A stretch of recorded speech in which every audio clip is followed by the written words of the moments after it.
Hey, thanks for joining us today for our very first episode of Mission Minded, brought to you by the Barnabas Project. I'm Wesley Strobel, your host. Mission Minded is a conversation with missionaries and people all over the world who are mission minded. Whether you're a leader in ministry and have a mission mindset, or you're trying to become more mission minded and more gospel focused, this podcast is for you. I hope you enjoy our conversation today with Jeff Carney, missionary to the Yucatan.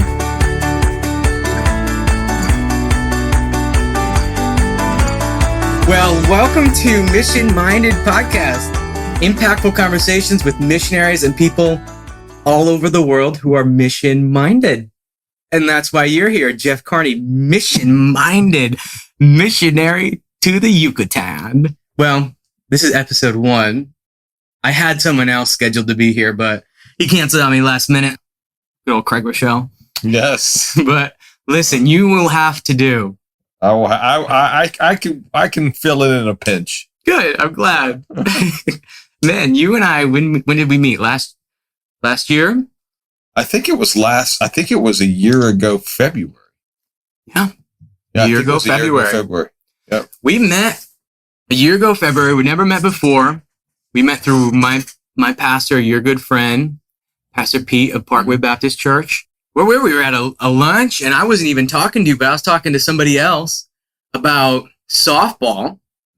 And me and you didn't even say 2 words, I think, that whole entire lunch. You were at the new members class. Yeah. The new members class. The new members class. So I'm sitting there talking to another potential new member with Anya, my wife. We're talking about our love for softball. You're on the other side of the table. I didn't say anything to you. You didn't say anything to me. But the next day, I get a phone call with your voice on it saying, Wesley, I got your number from Pastor Peter. I hear you like softball. Do you want to come to Mexico? Do you want to come to the Yucatan and do softball clinics? And that's kind of how this beautiful friendship blossomed. Yes, it did. Maybe if it blossomed out of me eavesdropping into a conversation, that was none of my business. No, maybe it was perfect. Yeah. So that was funny. I love how our friendship started, and then you just invested into us, invested into the Barnabas Project, and have been a good friend, investing time, wisdom, just your heart, and we're appreciative of it. And we just want to say thank you for coming in and being on the podcast today. Welcome to the studio. Thanks for coming in. Well, thank you for inviting me. What do you want to say to the whole entire world? Well, all 3 listeners. I just want to say, Wesley's a great guy, but don't play racquetball with him. Yeah. That's what I want to say. For those of you who don't know, it's been a year process. I was playing racquetball with my brother-in-law and lost my tooth in an unfortunate accident. Haven't played racquetball since. I get the new one in less than 3 weeks. What a journey that's been. Not a lot of people know that, actually, just the close people. But now the whole world knows. Now the whole world knows that you've quit playing racquetball. Now you're playing ping pong. I know.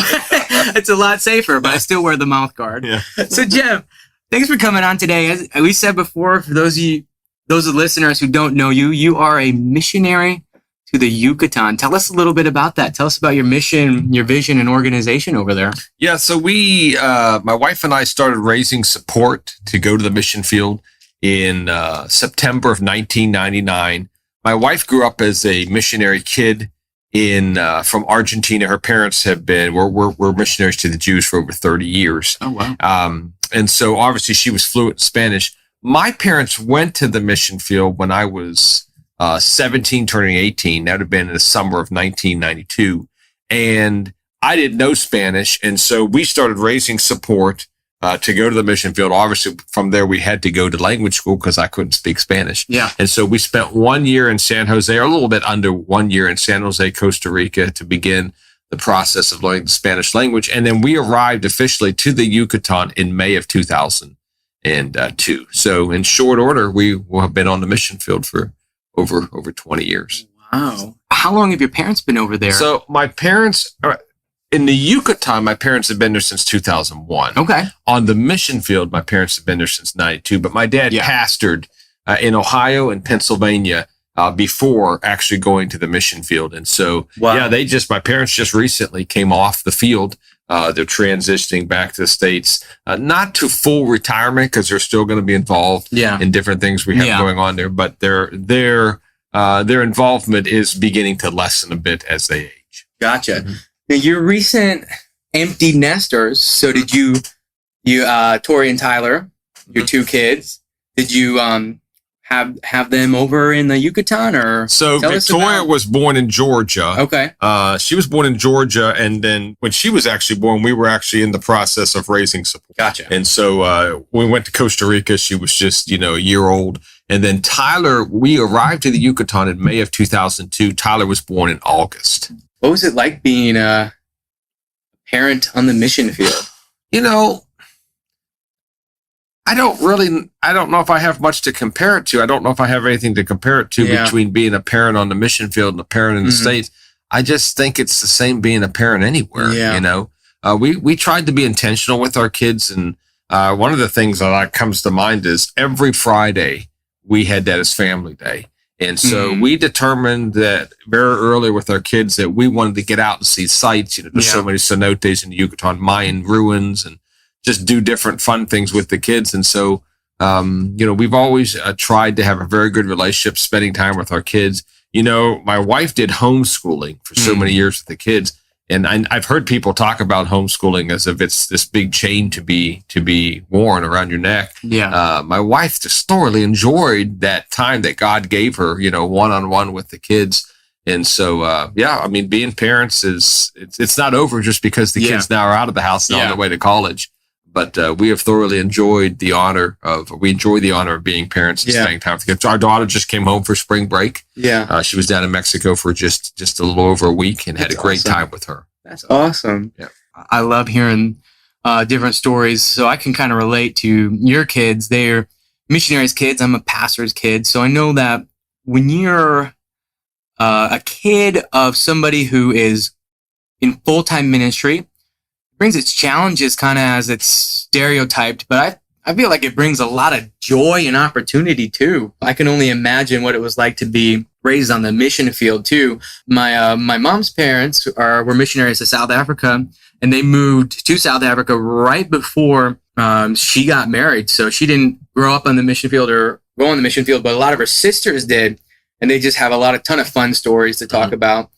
What are some of the challenges connecting with the Yucatan people and the barriers that you had to break through? Can you tell us some of the challenges, failures, and successes that you had over there? I would say that, when you think of that word challenges, the 3-word challenges, failures, and successes. Let me start with the last one. Last one, successes. Obviously, success is found as a missionary in introducing people to a personal relationship with Jesus Christ. But when we first went to the field, we had a lot of zeal, and we had good intentions. But so much of what we did it just through the lens of what we knew, what we had been taught. And so much of what we did it. Yeah. We weren't there necessarily to empower the nationals. We weren't there necessarily to train the nationals. We were just serving on the mission field, if you would, as, a glorified pastor. And I don't use that terminology in a disparaging way. I'm just saying that's how we if there was something to be done at the church, we did it. If there were painting, if there was any cleaning, if there was visitation, if there's, obviously teaching, all of that, preaching, we did it all. And so now as we look back over our years in missions, we're thankful for those churches that were established and are still going on. But now as we look at how we want to minister moving ahead, how important to us relationships are. Yeah. Building relationships with people. And I think the biggest challenge, and it's funny you asked that question about challenges, because we've thought about that and we talked about that as a couple. And the biggest challenge for us has been to lay a foundation that they can continue to build upon. We're no longer there. But that wasn't first how we started out in missions, but now that's our focus, because we know that, our service as missionaries is not forever. There's a time limit for us being on the field. Not that we have any date in the future that we're looking to leave the field, but we're not going to be there forever. And we want to lay that foundation that they can continue to build upon when we're no longer there. So, from failures, you kind of fail forward, from things that we did in the past, and we look back and think, well, we probably should have done it that way. Now it's very important for us to build those relationships, and then through those relationships to empower the nationals so that when we're no longer there, the work goes on. Let me give you an example. Last Wednesday, I went to a village named Tatsibichin because they wanted me to meet with the mayor and this group of Mayan elders about them donating a piece of property to us to use for a radio station and to plant corn.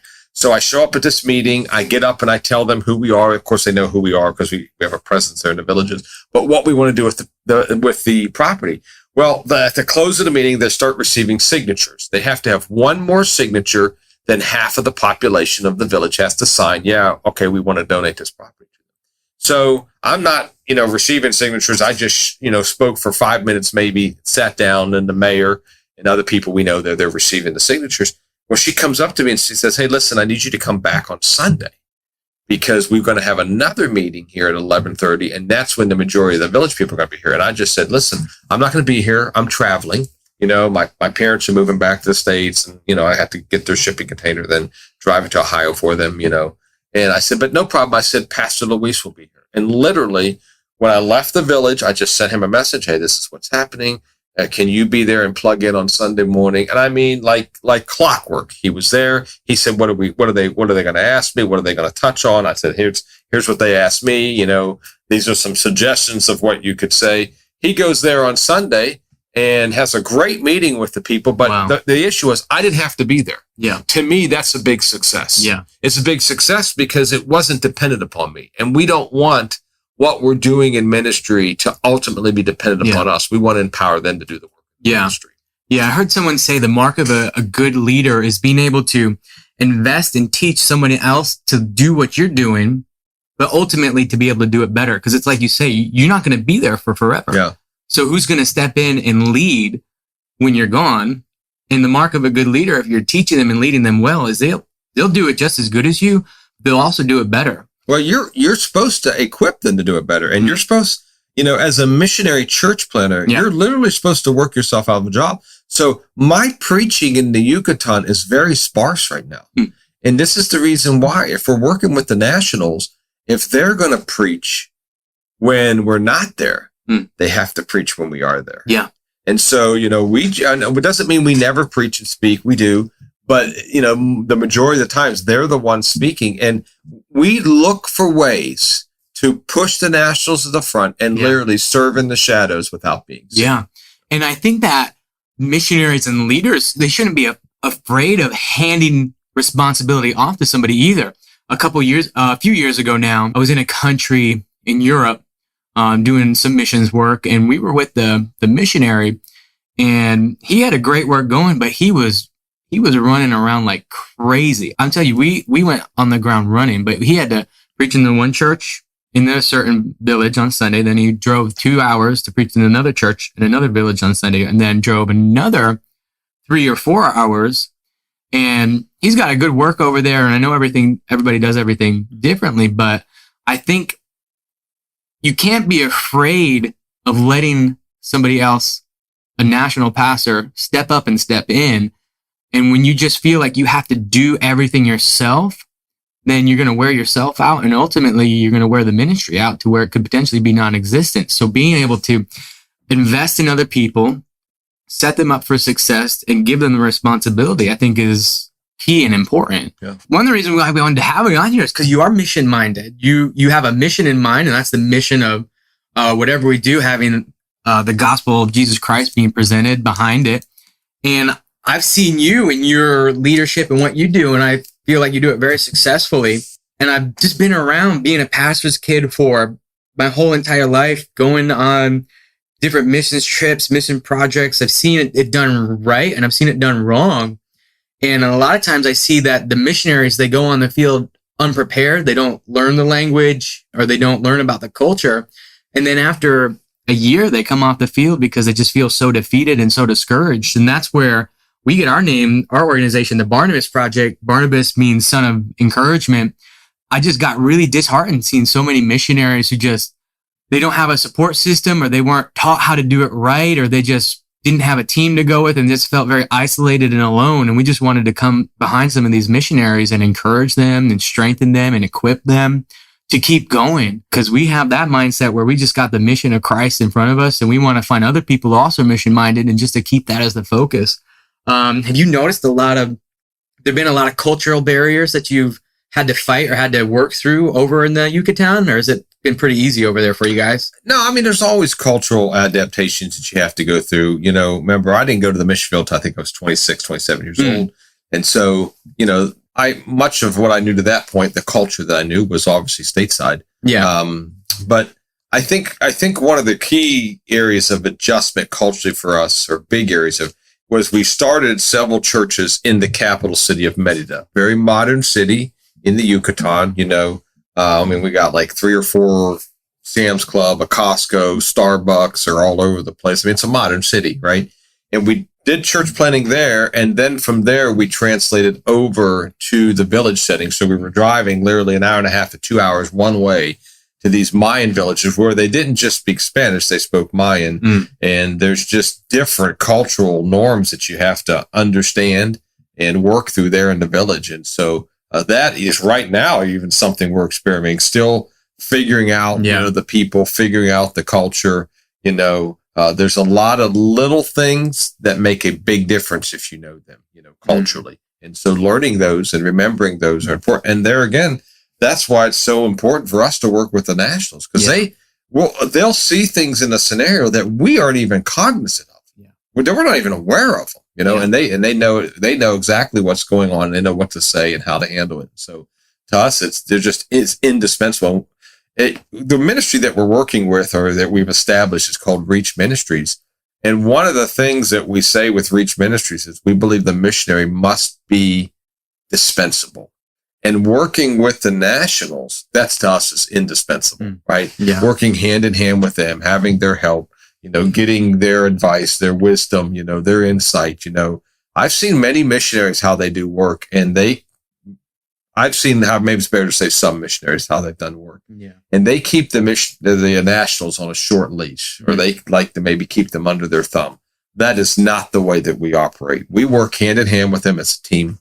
And, we're not there to be their boss. We're not there to tell them what to do in every scenario. There's even several scenarios where they would say they're going to do something and it's not a game changer, but we would probably do it different. But we're okay with allowing them to try their ways, because you know what? If it doesn't succeed, we know from our own experience, you learn a lot from failure. Yeah. But learning how to have respect for them and for them to see that we respect them. And, the nationals know we're not perfect, right? Because there's no perfect individuals, no perfect scenario for working cross-culturally.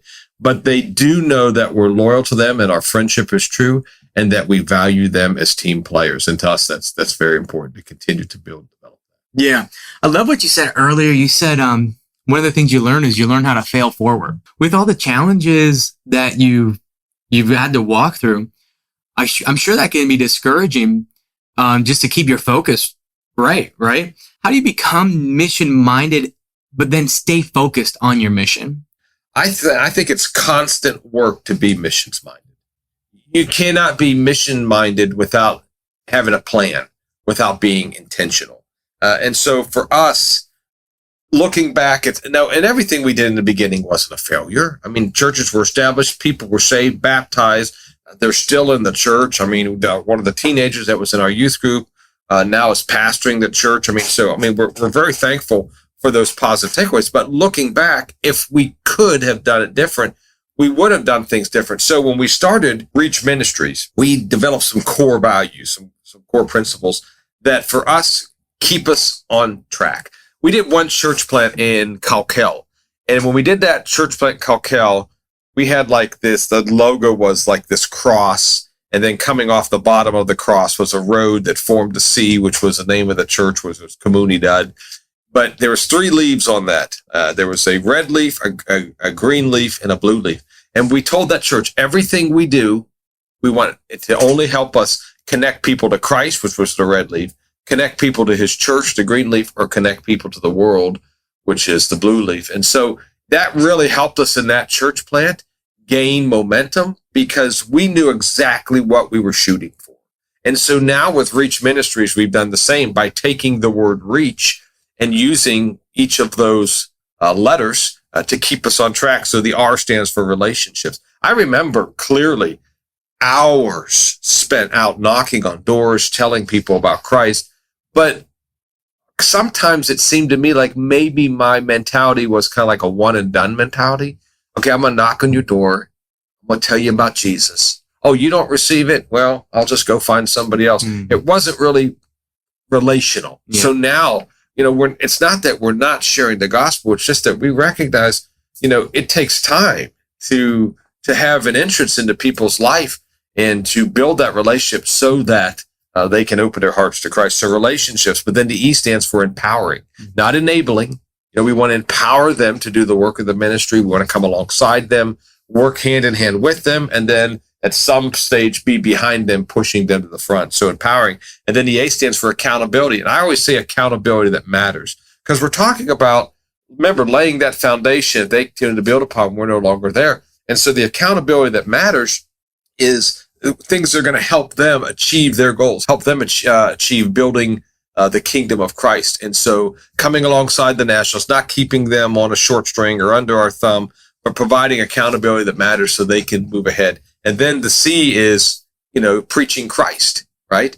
We do so many different things in the villages, from corn distribution to eyeglass to medical clinics to we've given away bicycles in schools for grades, and softball, baseball clinics. I mean, just a plethora of things that we've been able to do out there. English as a second language classes. Now we're looking at the radio.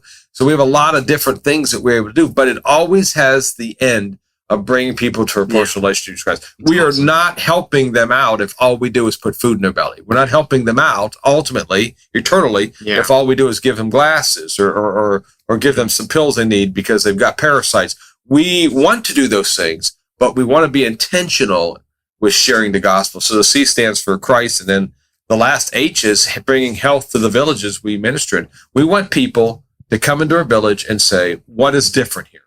What's changed? What's going on here? And we want to just point to Jesus Christ and say, hey, Jesus has made the difference, because when you receive Christ, he transformed your life. He transformed your home. He transformed the village that you live in. Man, that's awesome. That's awesome. I loved hearing that. And I think that's going to helps me, but it's also going to help our listeners just apply them to our own life and everything that we do, right? I want to talk to you for a minute about spiritual disciplines, something not a lot of people like to talk about necessarily or think about because it's so challenging. But why do you think it's important for someone who wants to be mission-minded to be spiritually disciplined? Well, I read this quote on spiritual disciplines. It said this: no one has ever supernaturally or spiritually matured without applying themselves to spiritual disciplines. Wow. So growth is impossible. Spiritual growth is impossible apart from spiritual disciplines. Yeah. That's why Paul says to us, I keep under my body and bring it in subjection, lest that may means when I preach to others, I myself should be a castaway. So the importance of bringing ourselves in discipline, it's not fun. Yeah. It's many times not enjoyable. It's not a question of if it's something we want to do. It's a question of something that if we need to do it, then how are we going to form a plan that helps us to continue to do it? So spiritual disciplines to me are extremely important to continue to develop them. And there again, it's not this where I finished my Bible school education. I finished my seminary degree. I'm done. I think we constantly should be pushing ourselves. I'm not in favor personally of reading the Bible the same way every year. I think if we're not careful, much of what we do spiritually is vain repetition. It's muscle memory because it's the way we've done it in the past. Well, I think we need to, in your marriage, pray tell, if you're not bringing a level of excitement and change and continue to date your wife and study your wife and spend time with your marriage, will become a bore. Yeah. And I think many times the Christian life becomes a bore because you just do it the same way every time. So I like spiritual disciplines. I like thinking outside the box. I like doing things differently, changing it up, because I think that's good for us to continue to develop and move. Yeah, that's so good. I love that verse you brought up where you said, Paul, he says, I keep my body under subjection lest he becomes a castaway. Mm-hmm. From my experience in knowing you, you're a pretty healthy guy. You like to keep yourself in good shape. You like to exercise. When I was in the Yucatan with you last year, you invited me on a bike ride, and we biked 26 miles straight. Yes, it's the most I've ever biked. Right? Have you ever felt that your physical and spiritual disciplines have correlated or affected each other? Yeah, I would say obviously there's overlap there. I do think the scripture is clear that bodily exercise profits little. But I'm going to tell you one of the main reasons today that I exercise. One of the main reasons I exercise today isn't necessarily, or the top reason, I don't think I would say it's to have a healthy body. The main reason is I think it's a good use of my time. Because if you're not careful, you can really waste time. And I live in a very hot climate. You know, where we live at in the Yucatan, I mean, I think today it was like 72 here, you know, at like 11 o'clock this morning here in Lakeland. And in the Yucatan this weekend, I saw it's going to be 102 degrees. So it's a very warm place. Well, when it gets hot like that, sometimes you get a little lethargic, you know. And so for me, exercising has been a good way for me to use, you know, my time. If I know it's going to be hot, then it forces me to get up earlier in the morning. I mean, sometimes 4:30, 5 o'clock, so I can begin my routine with God and begin a little bit of an exercise routine. I think if you're not careful, and especially today, exercising in the body is everything to many people, you know? And so even as Christians, you know, it's very easy to be out of balance.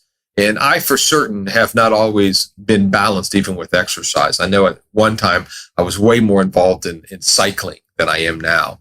But I do think that there is an important element of taking care of your body, because for me, I think it's a time issue, but I think it also helps keep your mind sharp. And so today I showed up here with Pastor Pete and working on different things, but I had a little exercise routine that I do. And he said to me, I think I'm going to start your routine because I like that. You can do that no matter where you're at. I go, that's why I do it. It doesn't matter whether I'm in Mexico, in the villages, or in the States. You know, I can kind of stay faithful and consistent with that. I'm nowhere where I want to be or need to be with my physical disciplines as far as exercising is concerned, but I'm way better than I was 5 years ago. About 5 years ago, I would say, man, I was just eating really unhealthy pizza 2-3 times a week, just having a really bad diet. And it started affecting not only my energy, but just my mood too, where I just kind of felt like bogged down. I felt like there was this cloud over me, and I felt like I had no energy at all.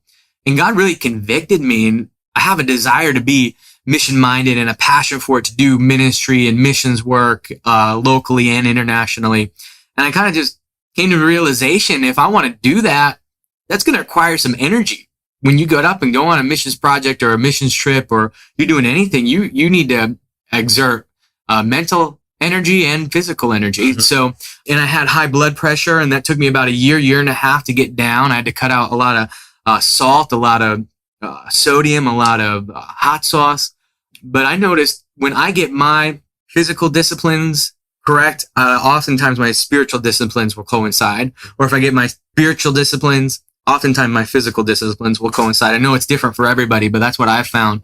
It's kind of having that balance. If I'm spiritually on top of things, I have a desire to keep my body under subjection. Whereas if I'm just eating whatever I want, going crazy, I'm not feeling that spiritual pull. I know it's, for me, I want to have energy, and I want to be able to stay mission-minded and to spread the gospel, and just to be on mission. Tell us about Egypt. What's going on over in Egypt? So it's very interesting because of our work now in the Yucatan and what we're doing with Empowering Nationals with Reach, that we've had contact, obviously, with pastors, churches that have supported us for years here in the U.S. And one of those pastors has a ministry that he has just taken over in Egypt. And so this past November, I was actually able from Mexico to travel to Egypt and be over there to just visit these churches. We visited a church in Dubai. We visited several churches in Upper Egypt, or visited with pastors of several churches in Upper Egypt, and then visited with some churches in Cairo itself with a Bible seminary, Bible college that's there. And so it's just a neat opportunity for me, outside of the context of the Latin world, which is the world that I have been immersed in for almost 2 decades, to be able to experience that in Egypt, in the Muslim culture, but to take the principles that we're using with nationals, even in the Yucatan, and apply some of that to these guys in Egypt. Or one of the guys that I met, and my heart really resonated with him, was just a pastor from Sudan, and their need to have guys that can pour into them and help them and come alongside of them and help them do the work. Yeah. And you told me about this ministry going on over there with Middle East Baptist Seminary. And we came along, we prayed about it for a while. We came along, and now we're doing Project Villa 57, where we're trying to raise money to be able to pour into these churches over there. What an opportunity. These national guys training each other, equipping them in the ministry to be able to spread the gospel, to be able to teach other people and to start churches and to be able to continually plant churches over in Egypt and the Middle East. I think it's an incredible opportunity. And I think that's exciting stuff when we hear about that and talk about things like that going on over there. A lot of people don't think that the gospel is being spread over in Egypt, but it is. And we're excited to hear about that work. Yeah, we were in a church service in Dubai. Yeah. Right. I'm going to say 5 hours at least. Wow, 5 hours. I'll tell you, talk about spiritual discipline because it's a little difficult to focus on what's going on when you don't have any idea what's going on. You know, you don't understand anything. But I mean, the people literally did not want to quit. Wow. You know, and so it was exciting to be a part of that. And during that service, I think it was I counted 14 Muslim men came forward to give their lives to Christ. Amazing. And I mean, they're laying on the floor, and I know it's not about emotional, but you could just tell they were ready, you know, they were ready to surrender to Christ. And so it was a privilege and an honor to see that. And then to understand how they do ministry there. You know, one of the things I think that was really unique to me was in the Yucatan. My goodness, I can, you know, you've been to Chimay, right? Yep. I can go into the village of Chimay and just meet under a tin roof. I can meet under a straw roof. I don't need a building, you know. I can just start playing on the guitar and hey, people will come and you preach to them, and you know you don't need anything fancy. Well, in Egypt, it's not that way. In Egypt, because they don't consider themselves now to be a persecuted country. They consider themselves in some regards to be a pressured country, but they have to have that building. And they have to make that building soundproof to the best of their ability, you know. So it's not a bother to the neighbors, because if it is a bother to the neighbors, then if they get, I don't know how they do it with petitioners, signatures or whatever, but they can come in and in some cases close down the church or have the church closed down. So it was very interesting to see that and to, you know, hear the pastor's heart and realize what's going on over there. But neat opportunity, and Lord willing, we'll be back there again. Hopefully this October, November, to continue pouring into those nationals. That's awesome. I love it. Coming to an end of our conversation, I know I don't want to go. Can you tell us what book can you recommend to the listeners that they can read if they want to become more mission-minded? What book recommendation do you have for anybody who wants to become more mission-minded? Maybe it's helped you.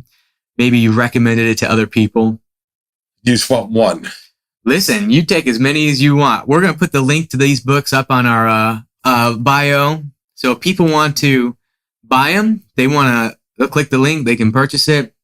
What can you give us? I think several books have been instrumental. I like all of E.M. Bounds on prayer. Okay.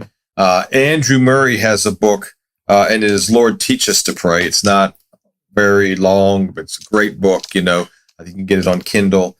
Rayner and Geiger have a book called Simple Church.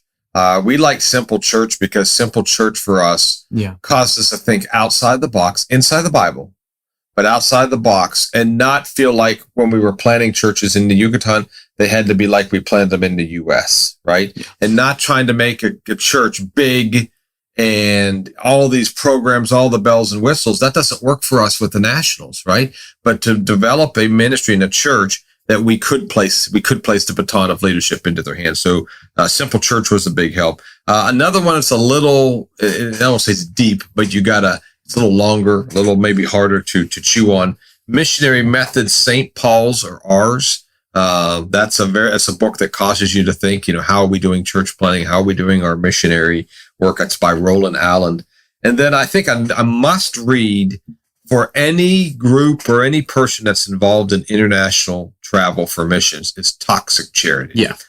Toxic Charity, I think, is a great book because, you know, obviously many times Americans go to the mission field and their first response is just to give, you know, but it talks about, well, we can give, but we better be strategic in how we give. Yeah. And we better make sure that we're not enabling the people by giving. You know, we're empowering them and coming alongside and helping them. And so I think Toxic Charity is a good read because I have so many people that come into the mission field. And obviously, they're not, especially when I take them to the Mayan villages and people cook over fires and there's people laying in hammocks and they're sickly and they can't get to the hospital, the doctor, they just die in their hammock. And so these people, I mean, they're just moved with compassion, and rightly so. But sometimes their way of expressing that compassion is only through giving of material possessions.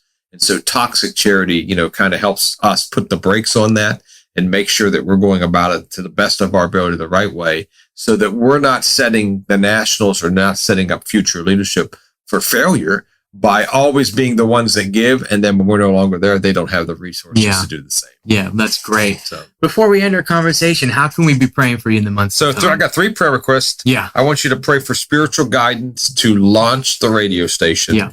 I think the radio station is going to be very important in the Mayan villages. It's going to allow us to go places that we just can't go. It's going to get us into many homes that we are not able to get into, all at the same time. So the radio station is a big piece of the puzzle moving ahead.